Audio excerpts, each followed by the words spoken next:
ایک اہل تشیع کا واقعہ۔ ایک اہل تشیع اپنے مسلک کے اعتبار سے بڑی علمی گھرانے سے تعلق رکھتا تھا۔ اس کے پاس کافی معلومات بھی تھی۔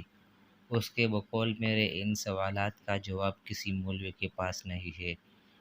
میں نے اس سے جب ملاقات کی تو اس کی ہر ادا سے گویا علماء سے، حتیٰ کہ صحابہ کرام رضوان اللہ تعالیٰ علیہم اجمعین سے بھی نفرت و حقارت کی جھلک واضح تھی۔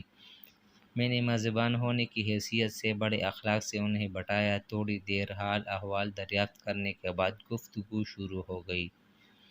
اس کا پہلا سوال ہی بذات خود بڑا جاندار تھا، اور یوں کہ تم ابوبکر صدیق رضی اللہ عنہ کو نبی صلی اللہ علیہ وسلم کا خلیفہ کیوں مانتے ہو؟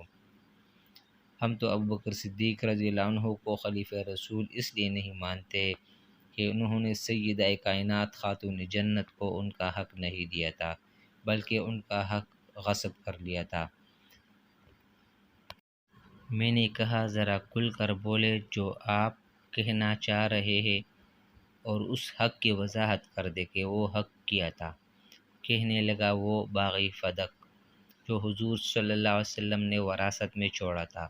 وہ حضور صلی اللہ علیہ وسلم کی صاحبزادی حضرت فاطمہ رضی اللہ عنہا کو ملنا تھا، لیکن وہ باغ انہیں ابوبکر صدیق رضی اللہ عنہ نے نہیں دیا تھا۔ یہ صرف میرا دعویٰ ہی نہیں بلکہ میرے پاس اس دعوے کے ہر مسلک کی کتابوں سے ایسے وزنی دلائل موجود ہیں جنہیں آپ کا کوئی عالم جھٹلا نہیں سکتا۔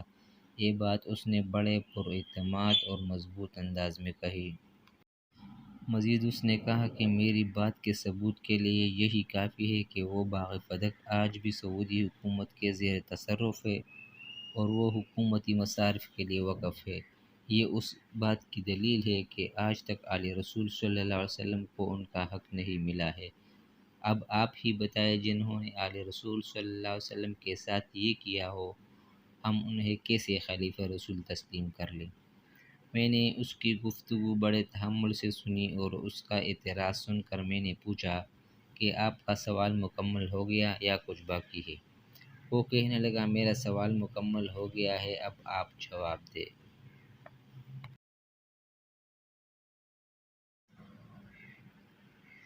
میں نے عرض کیا کہ آپ آن حضرت صلی اللہ علیہ وسلم کے بعد پہلا خلیفہ کن کو مانتے ہو؟ وہ کہنے لگا ہم مولا علی کو خلیفہ بلا فصل مانتے ہیں۔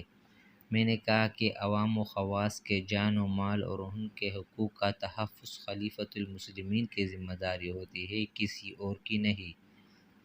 مجھے آپ پر تعجب ہو رہا ہے کہ آپ خلیفہ بلا فصل تو حضرت علی رضی اللہ عنہ کو مان رہے ہیں اور اعتراض حضرت ابوبکر صدیق پر کر رہے ہو۔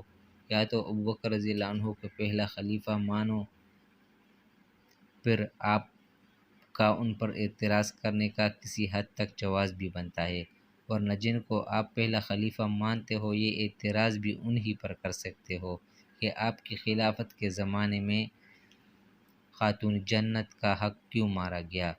میری بات سن کر اسے حیرت کا ایک جھٹکا لگا، مگر ساتھ ہی اس نے خود کو سنبھالتے ہوا کہا جی، بات دراصل یہ ہے کہ ہمارے ہاں مولا علی کی خلافت ظاہری آپ کے خلفائے ثلاثہ کے بعد شروع ہوتی ہے۔ اس سے پہلے تو ہم ان کی خلافت کو غصب مانتے ہیں، یعنی آپ کے خلفائے ثلاثہ نے مولا علی کی خلافت کو ظاہری طور پر غصب کیا ہوا تھا، اس لیے مولا علی تو اس وقت مجبور تھے، وہ یہ حق کیسے دے سکتے تھے؟ اس کی یہ تاویل سن کر میں نے کہا عزیز محترم، میرے تعجب میں آپ نے مزید اضافہ کر دیا ہے۔ ایک طرف تو آپ کا یہ عقیدہ ہے کہ مولا علی مشکل کشا ہے، عجیب بات ہے کہ انہی کے گھر کی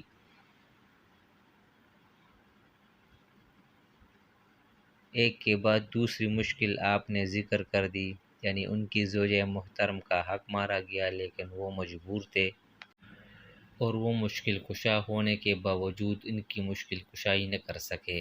پھر ان کا اپنا حق خلافت غصب ہوا، لیکن وہ خود اپنی مشکل کشائی بھی نہ کر سکے۔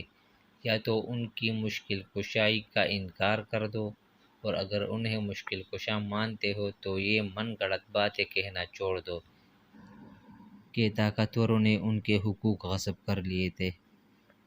دوسری بات یہ ہے کہ اگر بالفرض و محال آپ کی یہ بات تسلیم بھی کر لی جائے کہ اصحاب ثلاثہ نے ان کی خلافت غصب کر لی تھی، اب سوال یہ ہے کہ خلفائے ثلاثہ کے بعد جب حضرت علی رضی اللہ عنہ کو ظاہری خلافت مل گئی اور ان کی شہادت کے بعد انہی کے صاحبزادے حضرت حسن رضی اللہ عنہ خلیفہ بنے، تو کیا اس وقت انہوں نے باغ فدق لے لیا تھا؟ جب آپ کے بقول وہ خلفائے ثلاثہ کے زمانے میں غصب کیا گیا تھا، اب تو انہی کی حکومت تھی جن کا حق غصب کیا گیا، لیکن انہوں نے اپنی حکومت ہونے کے باوجود اس حق کو کیوں چھوڑ دیا تھا؟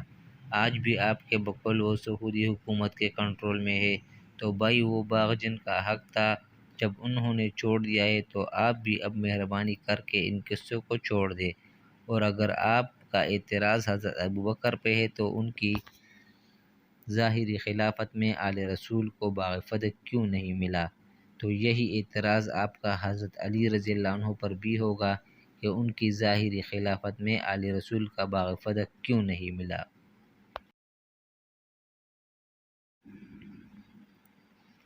یہ بات سن کر وہ کچھ سوچنے لگا، مگر میں نے اسی لمحہ اس پر ایک اور سوال کر دیا کہ آپ یہ بتائیں کہ وراثت صرف اولاد کو ہی ملتی ہے یا بیویوں اور دوسرے ورثاء کو بھی ملتی ہے؟ کہنے لگا بیوی اور دوسرے ورثاء کو بھی ملتی ہے۔ میں نے کہا پھر آپ کا اعتراض صرف حضرت فاطمہ رضی اللہ عنہا کے بارے میں کیوں ہے؟ حضور صلی اللہ علیہ وسلم کے ازواج مطہرات کے بارے میں آپ نے کیوں نہیں کہا کہ ان کو بھی وراثت سے محروم رکھا گیا ہے؟ اور آپ جانتے ہیں کہ ازواج مطہرات میں حضرت ابوبکر رضی اللہ عنہ کی صاحبزادی حضرت عائشہ رضی اللہ عنہا اور حضرت عمر رضی اللہ عنہ کی صاحبزادی حضرت حفصہ رضی اللہ عنہا بھی ہے۔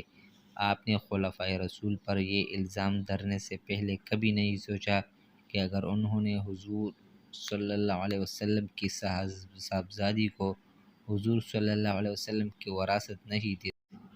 میری گفتگو سن کر اب وہ مکمل خاموش ہو گیا تھا، ساتھ ہی وہ گہری سوچ میں ڈوبا ہوا بھی معلوم ہوا۔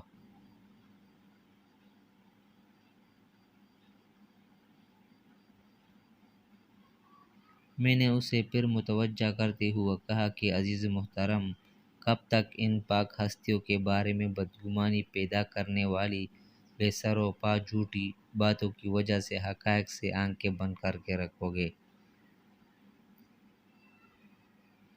اب میں تمہیں وہ حقیقت ہی بتا دوں جس کی وجہ سے حضور اقدس صلی اللہ علیہ وسلم کی وراثت آپ صلی اللہ علیہ وسلم کے کسی وارث کو نہیں دی گئی۔ وہ خود جناب رسول صلی اللہ علیہ وسلم کا فرمان ہے،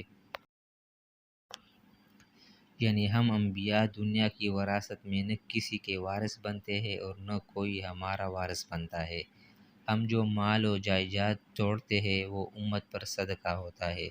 میں نے اسے کہا عزیز محترم، یہ وہ مجبور تھی جس کی وجہ سے حضرت ابوبکر صدیق رضی اللہ عنہ سے لے کر حضرت علی رضی اللہ عنہ اور حضرت حسن رضی اللہ عنہ تک کسی بھی خلیفہ نے باغ فدق آل رسول کا حق نہیں سمجھا، جسے لے کر آج آپ ان کے درمیان نفرتیں ڈالنے کی کوشش کر رہے ہیں۔ نوجوان اب میری گفتگو سن کر پریشان اور نادم محسوس ہونے لگا، پھر انتہائی عاجزی سے اس نے مجھے دیکھا اور گویا ہوا، آپ کا بہت بہت شکریہ، آپ نے میری آنکھیں کھول دی۔ آج سے میں اس طرح کے اعتراضات کرنے سے توبہ کرتا ہوں۔ اب میں رب تعالیٰ سے بھی وعدہ کرتا ہوں کہ آئندہ میں رسول اللہ صلی اللہ علیہ وسلم کے صحابہ کرام رضوان اللہ تعالیٰ علیہم اجمعین کے بارے میں اپنی سوچ کو مثبت بنا دوں گا۔ میں نے اس نوجوان کو مبارک دی اور محبت سے بھرپور معانقہ و مصافحہ کیا، اور وہ نوجوان شکریہ ادا کرتے ہوئے چلا گیا۔